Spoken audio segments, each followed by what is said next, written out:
Seorang imam masjid menjadi korban penyerangan di Jalan Tanjung Lengkong, Bidara Cina, Jatinegara, Jakarta Timur saat berdagang bubur kacang hijau. Korban, Udin, diserang seorang pria bersenjata tajam saat sedang menjajakan bubur di permukiman warga RW 7, Bidara Cina, pada Rabu 24 April sekira pukul 8 waktu Indonesia Barat.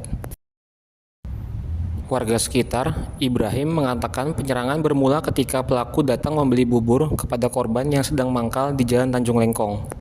Ditanya uang pembayaran, pelaku yang diduga dalam keadaan mabuk minuman alkohol tersebut justru tidak membayar satu porsi bubur kacang hijau yang sudah dipesan. Ia justru menjawab pertanyaan korban dengan kata gampang sembari berlalu meninggalkan lokasi kejadian. Saat kejadian, korban sudah menyatakan bahwa ia mengikhlaskan bila pelaku tidak membayar bubur yang sudah dipesan. Tapi setelah beberapa saat kemudian, pelaku yang diduga tidak terima dengan ucapan korban kembali datang membawa sebilah celurit bersama dua orang temannya. Secara membabi buta, pelaku melakukan perusakan menggunakan sebilah celurit berukuran sekitar 1 meter hingga gerobak dagang bubur kacang hijau milik korban porak-poranda. Bahwa beliau saudara kami, namun kenyataannya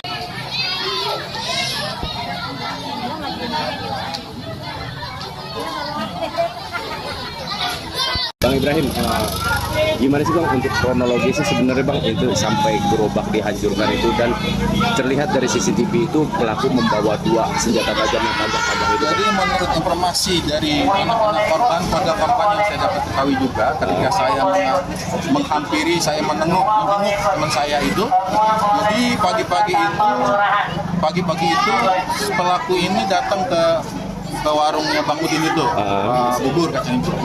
Nah, dia bertanya, berapa Bang? 5.000? Iya. Kan? Ya duitnya ada nggak? Dia bilang gampang. Gitu. Jadi dia dikasih. Ya kalau memang nggak ada, kata Bang Udin, ya nggak apa-apa. Ini udah ikhlas. Bang Udin udah merasa tuh nggak ada apa-apa. Ini udah dikasih. Ya dia pulang. Tiba-tiba mereka itu balik berdua dengan membawa senjata tajam. Langsung melakukan kerusakan gerobak itu. Sesungguhnya si korban ini sudah merasa nggak ada apa-apa, sudah ikhlas mengasih buburnya gitu. Tapi tak tahu pelaku ini datang berdua dengan temannya, langsung mengobrak-abrik gerobak itu sampai hancur. Gitu. Untuk pemilik gerobaknya itu sempat dilukai juga atau sih? Nggak sempat lebih karena ada yang membantu ditarik di belakang, jadi nggak kena. Tapi keadaan di korban ini, kan beliau ini seorang yang nggak punya catatan hitam di lingkungan kita, nggak punya. Dia orang baik, bahkan imam dua di masjid dan musola juga. Ya, dia menjadi halal, sok ketika ditemui dengan senjata tajam. Sok sampai sekarang keadaannya lemas. Ditanya juga kurang respon juga, karena saya semalam waktu kejadian malamnya saya datang, saya menghampiri, saya menjenguk, nggak ada kata-kata dari beliau tentang dia bisa merem begini aja, gitu aja. Bang, intinya dari pihak korban ini sudah melaporkan pihak polisian atau tidak? Kalau dari pihak keluarga, pas sorenya itu langsung melapor ke Polres Jatinegara. Sudah membawa saksi juga. Pada jam 4 sore sampai hingga waktu setengah 9 malam pulang. Nah itu anak korban itu sudah melaporkan. Nanti saya tunggu aja di rumah, segera akan ditindak seperti itu. Tapi kejadian yang sebelumnya juga pernah, banyak kejadian di RW 7 tentang masalah penjoliman, penganiayaan itu banyak.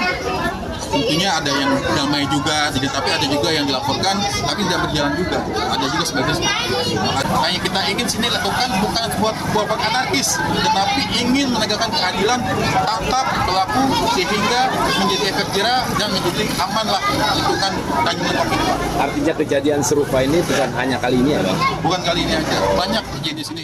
Download Tribun X sekarang, menghadirkan lokal menjadi Indonesia.